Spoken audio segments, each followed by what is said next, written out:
Welcome, everyone. What can I say? What an incredible start to the head-to-head season it has been. Welcome, everyone. The Fish Anthem, you mean? Yeah, Liam, but it was there in the draft, so I think it's awesome to bring it back. Welcome to everyone who is not familiar with head-to-head, of course. Also, I posted the link to this also on Reddit and some other communities. And I hope we're gonna be able to check out some awesome parks again. Thanks to Roy R. Obviously, hopefully, with some good visuals again. I'm trying my best to keep the production value up, and I want to say first and foremost that we've had 6 parks so far this season in head-to-head, and they've been absolutely incredible. Incredibly, also, all the matches have been so close. We've had like a fantasy draft later on, or not a fantasy draft, but there's been a voting later on where people had to rate the parks against each other in different fantasy matchups, and it's turned out that the way the matches went in the first round, it was the closest they could be. The parks that went up against each other, absolutely awesome. And yeah, so first of all, I would say let's get started by hyping ourselves up again by watching this beautiful trailer that again Roy R made. Absolute hero. Let's check it out.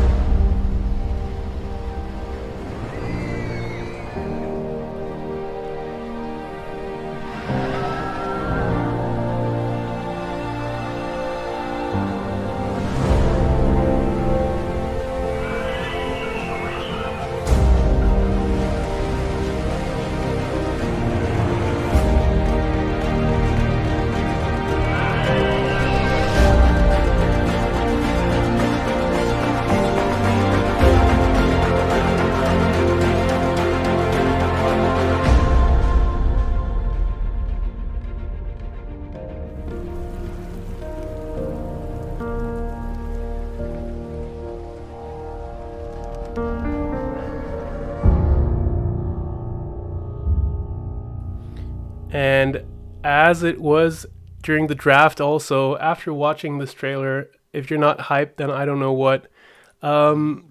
Let's check out the schedule as well. So this should basically be a good introduction to what matches we're going to be looking at. We had round 1 of Head-to-Head 9, the 9th installment of this historic RCT event, and we've had 3 incredible matchups, with the first one that we'll be looking at being number 1 here in that schedule table as well, which is Dr. Dirt's team, the Scream Queens, against Steve's team, Logan's Run. For everyone not familiar, there's 2 divisions, and every team faces each other during the round robin or the group stages. But the teams from within the same division, they face each other twice. They have to build parks against each other, and there's a general voting in the end where people can decide which park they like best. It's completely free what you want to build, and the teams that get the most wins within their division, the 2 teams that get the most wins, will pass on to the semifinals. And it's an extremely hard fought competition with incredible parks. And let us hop right into the first matchup, the Scream Queens by Dr. Dirt.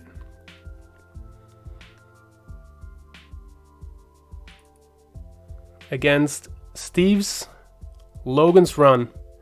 And to start with this matchup, we're looking at 2 parks that are very different. Let's check out the logos as well.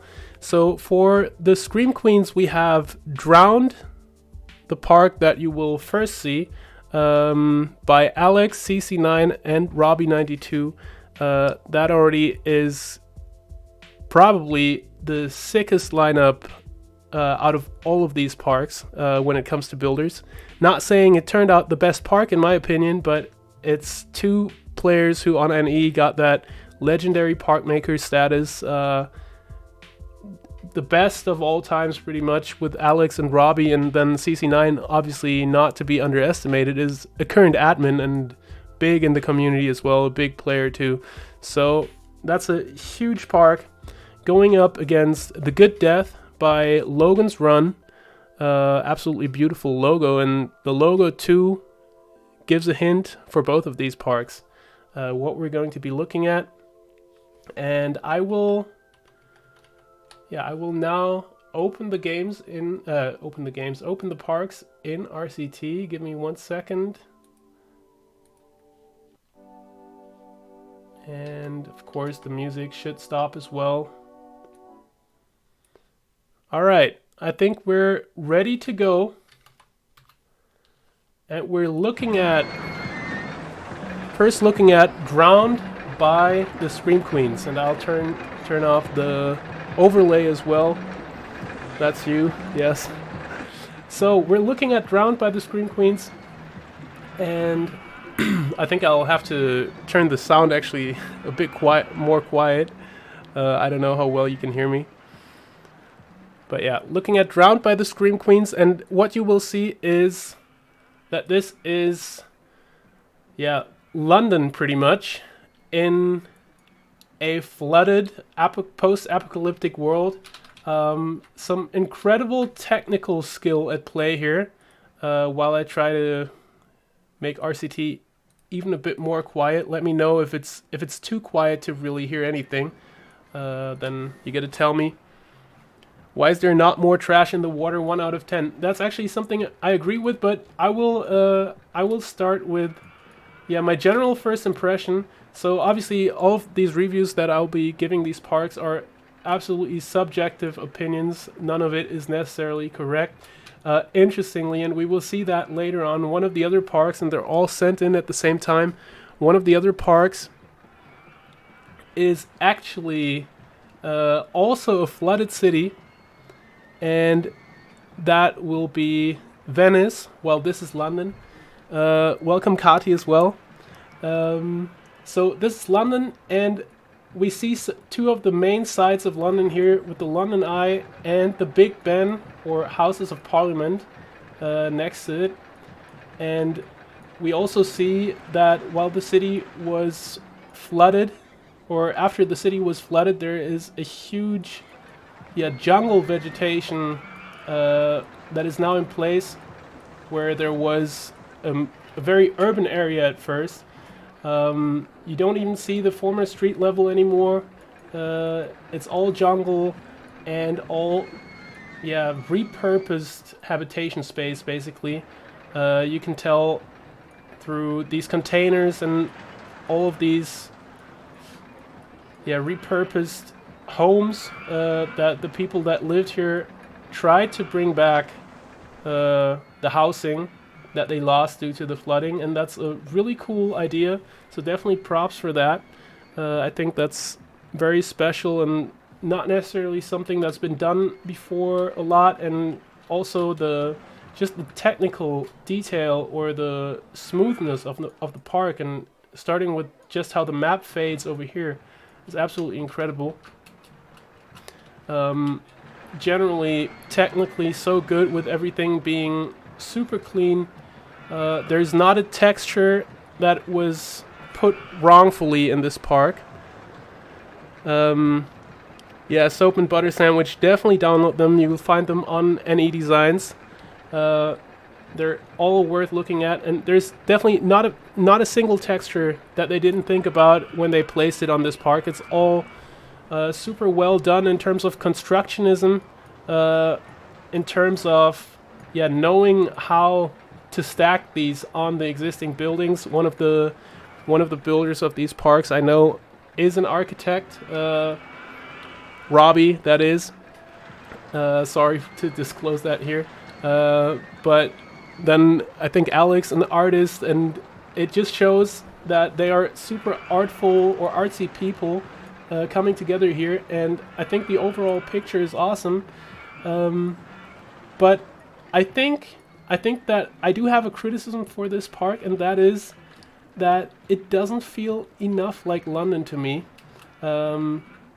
and that's perhaps being a bit overly harsh because I didn't really look into much of the detailing yet. But on first viewing, you have the main sites. But I wish so much that you had shown some of the London infrastructure more as well. So obviously it's all drowned, and you have the repurposed housing. And I'm thinking, looking at this, the London Eye is here, the Houses of Parliament are here. Where's the Thames, the river? Must be somewhere here, but then there's a house in the back. So usually I think the Thames should be, or Thames, I think it is in English. I don't know. Should be between the Houses of Parliament and the London Eye. And obviously fitting to what happened recently with the Evergreen ship. You have the Ever Given in here as well. Just awesome details, awesome ideas. And it actually is a coaster station too for this coaster, the Lifeboat Reserve Squadron. So with both coasters that are in here, one being a water coaster, the other one a suspended coaster, both of them are actually supposed to be about how the people live there right now. So one is the delivery service, and the other one the Lifeboat Squadron. So they're actually both meant to make sense within the environment that was created here for the people living in the park. So overall, I will say, technically, in my opinion, it's one of the top 2 parks of this round.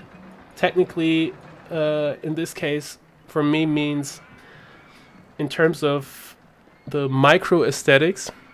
I think when you zoom in, what I said earlier about the textures, when you zoom in, you will see everything is just masterfully placed. Lots of different objects coming together to create the intricate detailing that is part of the Houses of Parliament. As well as some of the more modern architecture, lots of different architecture styles as well, modern architecture, contemporary architecture, more urban, but lots of different styles, not really,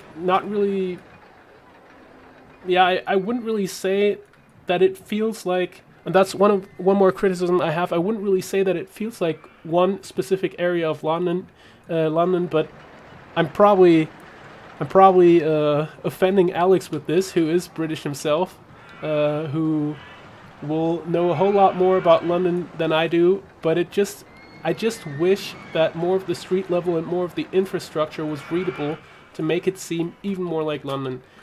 Because, in my opinion, when you take out the House of Parliament or Houses of Parliament and the London Eye, it becomes a bit tough to read which major metropolis this could have been. And of course, when you take out the 2 centerpiece monuments, then that's a bit tough for every park, or every semi-recreation. But in this case, I think it suffered a bit from it, and I'm not sure which building this is exactly is supposed to be. It's probably not Buckingham Palace. It might be some theater or a government building. I don't know. But yeah, generally just super smooth usage of objects. Really nice micro detailing here. The flora and fauna are part of the thing now, with the jungle really having taken over the city. You can see here what happened to this old shopping center, or former shopping center. There's a little boat going through where there used to be the mannequins and used to be people buying stuff. So overall, really nice. And then one more thing that I am wondering with this is there something that sets apart the different little islands? Maybe not, and probably also not something that's really necessary, because it is more realistic that all of these are just kind of repurposed to be housing. But that just kind of makes it, because of this and the fact that the composition is a bit different to what I would expect London to look like, it just becomes a bit tough to read where to start and where to move along while you're looking at it, and how you're supposed to enjoy these absolutely awesome details. The really fresh usage of scenery objects like the queue going over the roofs here, this station, and this market being so off-grid too. Very nice stuff. I will say the infrastructure in terms of what is there for the new city is great. Just kind of wondering about the old city. And that would be my final point on this, because we have 6 parks, and if I don't try to kind of rush through them, then I think we'll never make it. But absolutely beautiful work. And I would say let's see what park it went up against. The Swingers Station. Yeah, I think all the... Actually, I think there's not a building on this map that feels off or that they didn't put thought in. I think if they had arranged some of it differently, it would have been perhaps twice the park. And most importantly also, if they had shown the street level a bit more, it also would have been twice the park, because you would get a better feel of what was there before, how the metropolis looked before. And that's something that maybe because of time issues they had to omit, but yeah, Stolen Piece from London Eye was a lovely detail. I absolutely agree. That's a good shout, Kati. Really good shout. Let's look at that one last time before we move on. That's right here. London Eye vehicle formerly on the Ferris wheel. I think it's over here. Yeah, missing from over here. And is now part of a home. Absolutely ingenious idea. And it does help the overall believability of people living there now. You can see that they really tried to depict the habitations, and that's something that generally I really liked about the park. Alright, so that's Park 1. And let's remind ourselves of Park 2 that we're going to go into now. And that is The Good Death by Logan's Run. Just going to quickly load that up.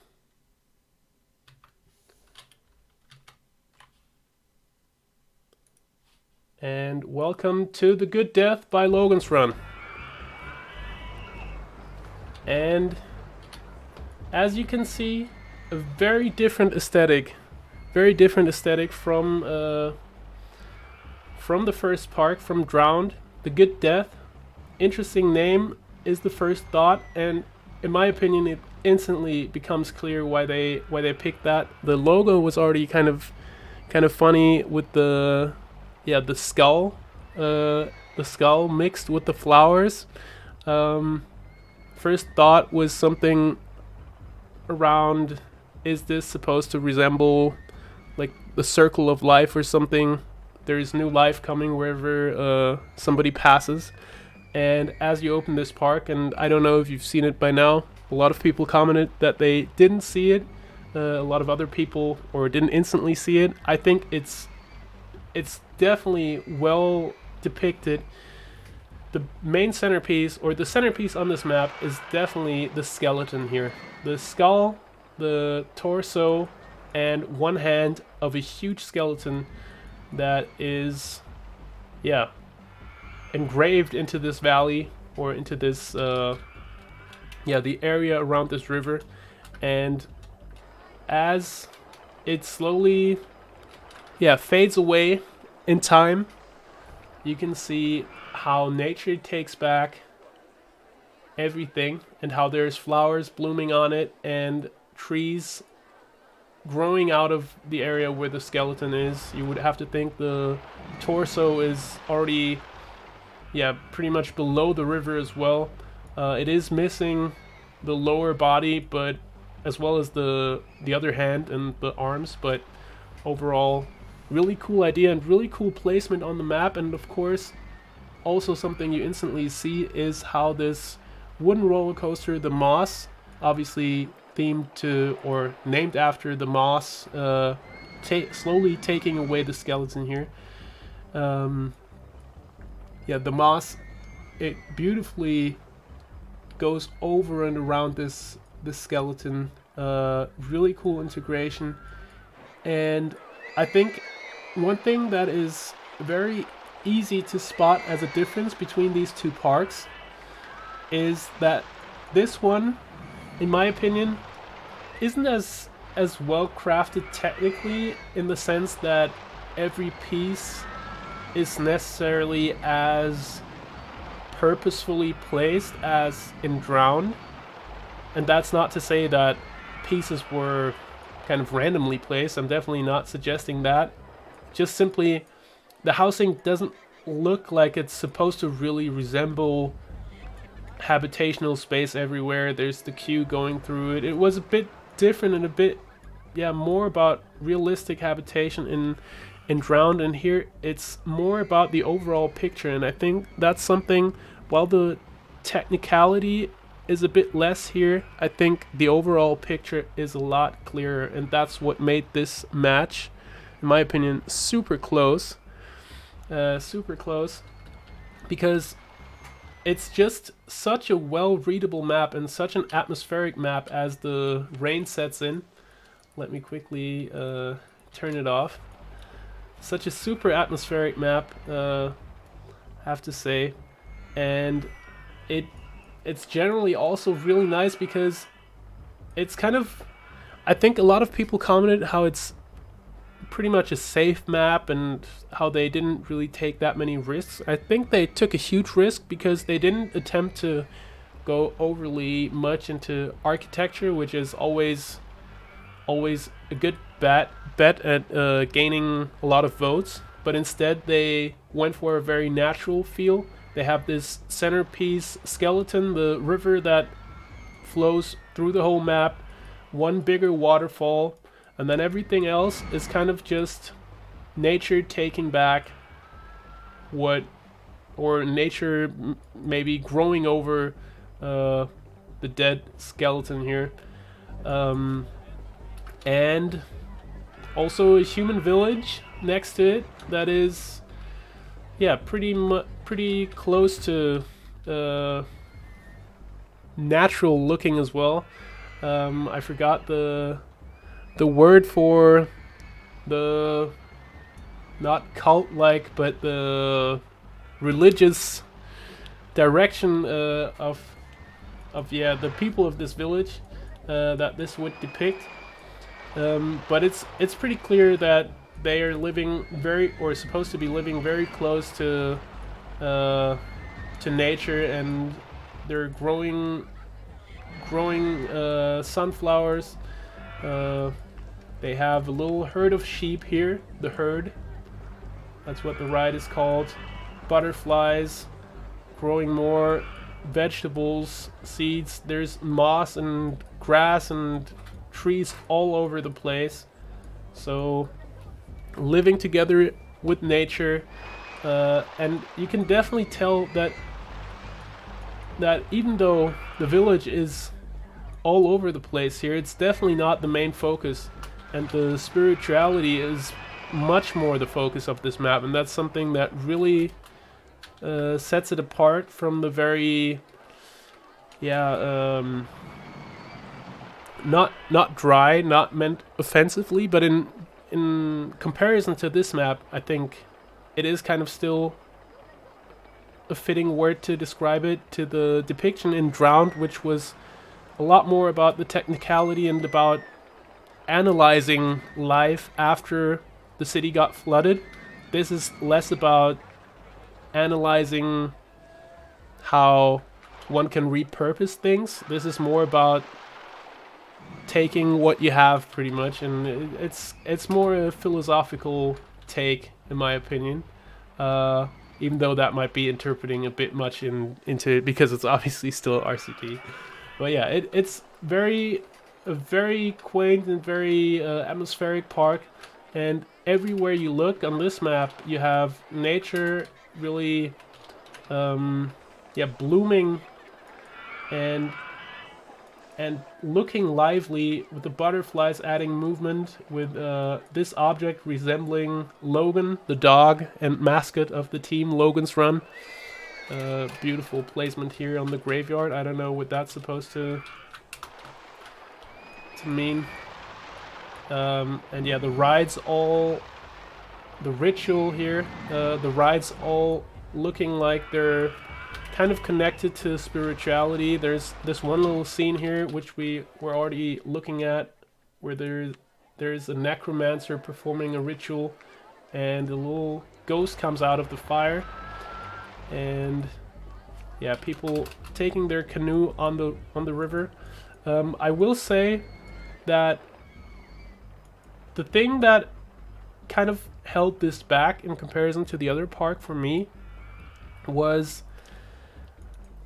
that while it's a beautiful take to kind of not put the village as the main focus in comparison to the landscape and the overall atmosphere and the skeleton and just nature in general, which really takes over the village everywhere.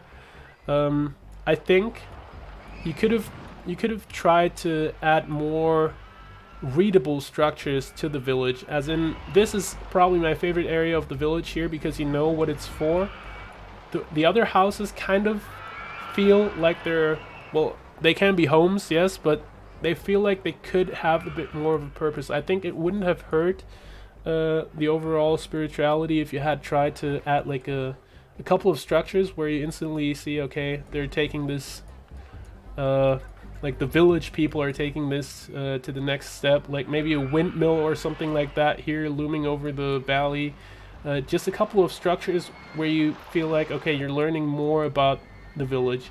In the end, this vote took me super long, really super long, because I felt the atmosphere of this was on par with the technical level of Drowned, and I just couldn't decide. And in the end, I kept looking for, I don't know, countless times over the first 2 days of the vote.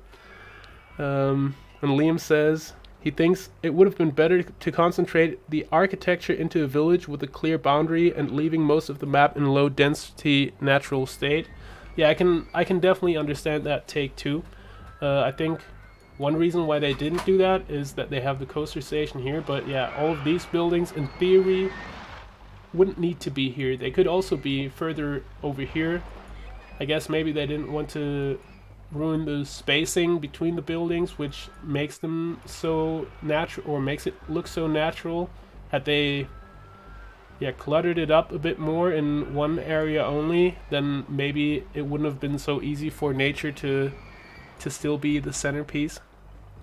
But yeah, obviously favorite scene on the map in general is this turn here, the coaster turn. In that hand, the rings on the hand, the fingers looking like the hand is still really holding and gripping the coaster. The skeleton, or the skull, looking absolutely beautiful, and the coaster layout is awesome too. In my opinion, it is definitely the standout coaster of this matchup, despite the two coasters in Drowned definitely also being good. The secondary coaster is a nice coaster. The supports are generally nice, as were the supports for some of the coasters in Drowned though. And I will wrap this match up, and let's look at the... actually, before I go, just a quick shout out to this terrace here, or the stair, the wooden stairs leading up together with the elevator. I think this scene actually, this whole area was actually really nice again as well. One part of this map that got a bit of criticism overall from people was the rock work here, as it didn't feel quite as natural, but very RCT grid-like to a lot of the voters.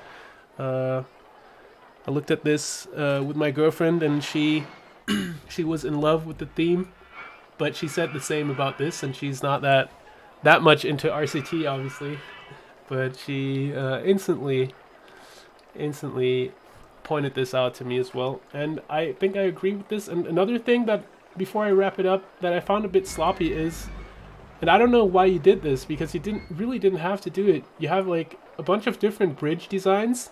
So this is design A, this is design B, this is design C, but for some reason they're always twin bridges. I don't think anyone ever pointed that out in the topic, but it kind of annoys me, because yes, you have like the same length and width needed for the bridges here, but I don't know.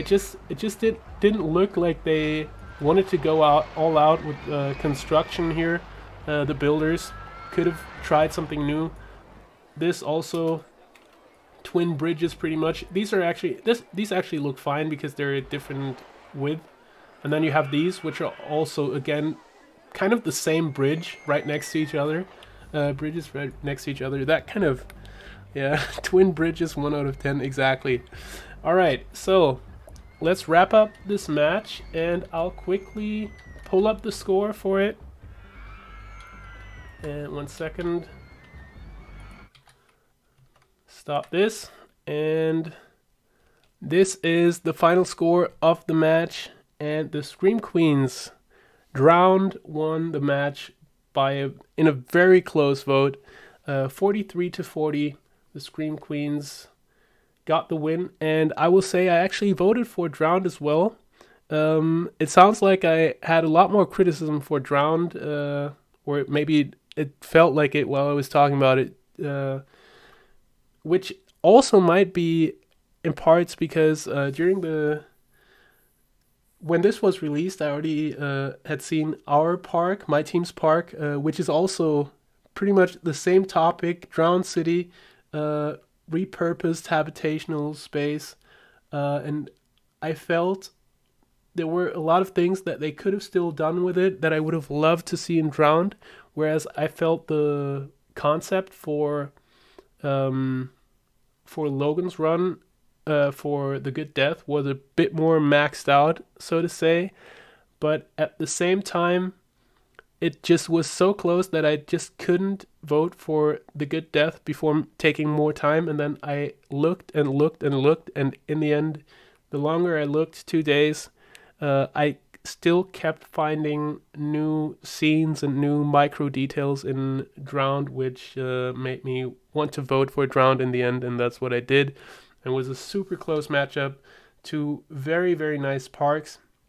It was a really great start to head-to-head, and this was the first matchup, and I will say that all the other matchups were also super exciting, and I would suggest that we take a really quick water break, get some drinks, and then we'll be back with matchup 2. Until then, I'll put on some music.